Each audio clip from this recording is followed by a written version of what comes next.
So I want to bring up three things for you. We talked about safety being the result. Now to tie this together before we go into the first break, here's my three verbs for you.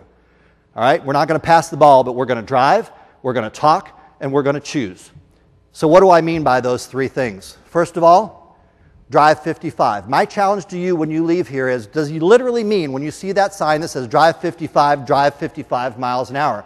Yes, I'm a safety geek. Yes, I mean drive 55. I mean it symbolically, I mean it practically, and I mean it in a business of how you do everything. In other words, either you're right or you're wrong. Either you're a person of integrity or you're not. There's not a gray area when it comes to that. Service before self, setting that bar appropriately, doing the right thing when we know what the right thing to do is. So number one, drive 55. Two, talk core values. Just bring it up. Bring something up. You don't even have to say you're talking core values, but once a day, somewhere in a discussion, talk about integrity, service, or excellence, somehow in some discussion, because then they're going to be hearing that message from the Guard leadership. Lastly, choose one.